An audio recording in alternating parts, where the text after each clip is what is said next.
What's up, guys? So I am sitting outside of my employment. I am about to go in about 15 minutes.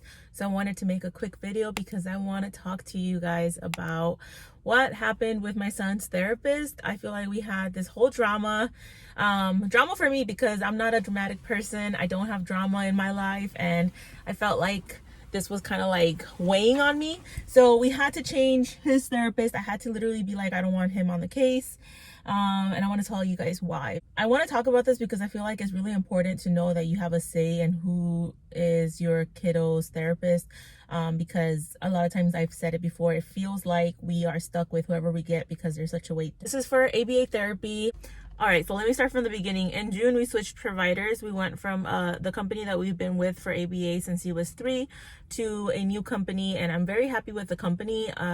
So far, it's been really good besides this, situation. He started with one therapist, I believe. Was it one therapist? I want to say yes. And then within a month and a half or so, he got 2 more people added. So one is for the morning, one is midday, and one is the end of the session, evening session. He has in-clinic and in-home. And for in-home, he only has 2 therapists that come in.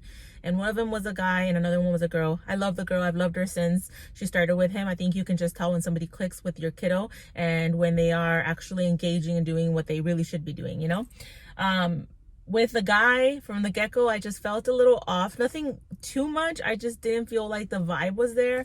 He was nice, and he was nice enough to Christian. I just felt the biggest thing I would say about him is the fact that he wasn't communicating with him like I would see his other therapists communicate and how I would want his therapist to communicate with him.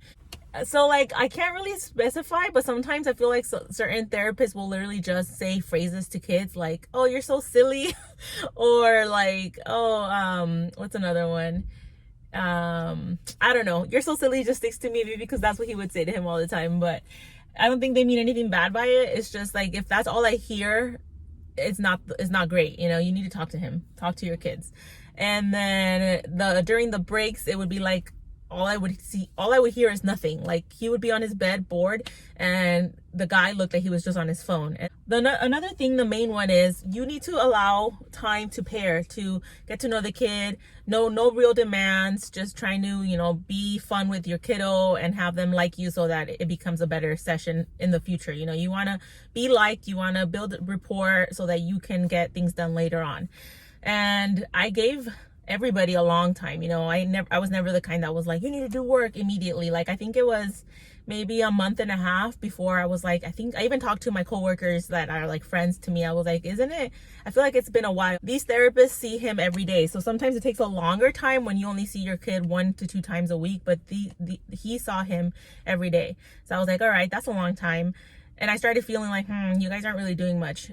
Why I say that is because the other therapist that would come after him, she would do so much with him, like table time, actual net stuff that I would be like, yeah, they're working on communication, like natural environment teaching, like working on communication. I would see all of that. I never said anything to her, but I always felt like he was just stuck with doing one thing with him, which was reading books. And it's fine, but that wasn't a target. And if that's what you do for 2 hours, that's not enough. Meaning he wasn't engaging with him. During the reading, it was like sometimes he would put YouTube videos on and then that would be it. And he'd be like, he did great because he was attending. But that's like, you're asking the most basic out of him. Like, yes, he'll sit and listen, especially after being with him for like 2 months. Like, that's not a big accomplishment, He wasn't asking him to point. He wasn't asking him to do anything else during the reading, to make it engaging. If that was the case, it'd be different. And then I just felt like it was just too quiet all the time, to the point where, I don't know if you guys can relate. Sometimes when it's too quiet, you go and check. I would be quiet. I would quietly go up there and check, and the guy would be on his phone listening to videos. And then, when they stop instantly, they're doing something wrong. As soon as I would walk in, he would stop it. Or not even just videos, like he'd be on his phone, and as soon as I would come in, he'd be like, oh, Christian, you're so silly, or something, like a phrase. And it would irk me so bad because I'm like, I know what you're doing. Like, you're not doing shit. You're not doing anything, and you're making it so obvious because it's so quiet. And then I come in and now you're doing something. So that really pissed me off. And I went to his BCBA during our parent meetings, and I would never say anything directly. I'd just be like, hey, what are his goals? Or, I think it's important to work on a couple table activities because I feel like, at this point you guys should be doing more. And he'd be like, yeah, for sure, I'll supervise them. But the one thing about therapists is when you have a supervisor, you're obviously going to have your A game on. You know, it's going to be different. So I don't know if he never saw anything happening. And I would see when he would come and supervise in home that he would try to up it, you know. So then the next time when I asked, I was like, I want it to be more structured. I said, I want more. I know in-home is hard to structure, but I want more structure for him. Like at this time we could try to have a snack. At this time we're going to do more of like the other goals. And I knew what his goals were. It was like touching items, manding, using the PEX folder, and sometimes he wouldn't even use it.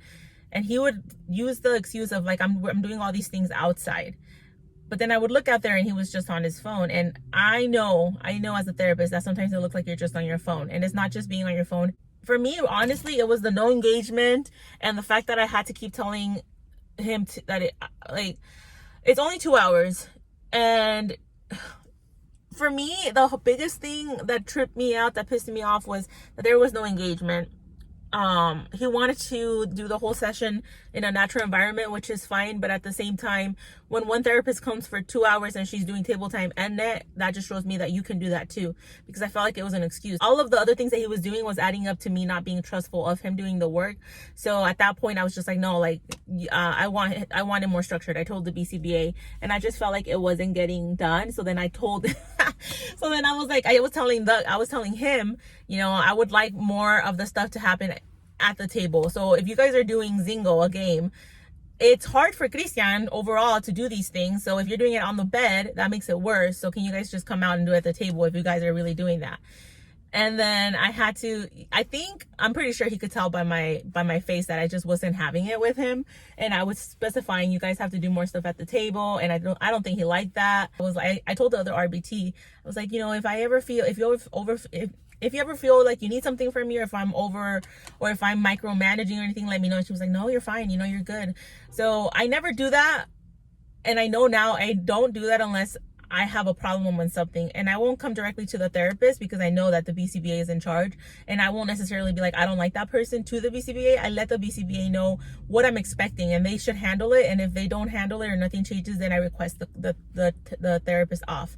There was only one other time that I did that, and that was when Christian first started therapy, and I felt like the girl didn't have enough patience with him. One time I saw her body language. I never saw her like shove him or be mean to him per se, but her body language was telling me that she was getting frustrated easily. And as soon as I saw that and I told my husband, he was like, no, no, we don't want that. And there was no progress. And I told his BCBA, and she was like, well, you know, you can give her a little more time, or we can just go ahead and get her off the case. And I was like, I gave her enough time, and I don't like the vibe, so we need her off the case.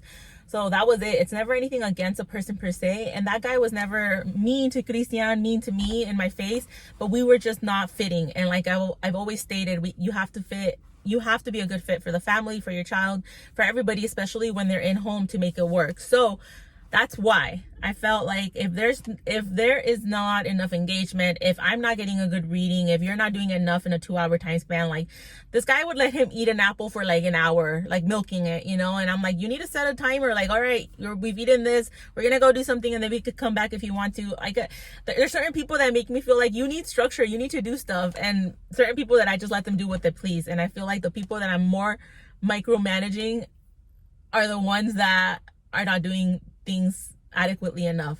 So I was like questioning myself. I was like, am I being too picky? But no, I know that this guy was just not a good fit. So that is the story of why we had to ask for a therapist off of my son's case. Like, it was just not a good fit. I think overall I made a good choice because it was just not working out. So I am waiting for Christian to get somebody for his middle of the session therapies. And I'm okay with waiting. I'm like, I'd rather have nobody than have somebody that's not good for him. So that's what's happening. I have 2 minutes. No, not 2 minutes. I have 4 minutes to get inside of the center because I'm going to start work in 4 minutes. So I need to end the video here. Thank you guys for watching, and I will see you in another one. Bye.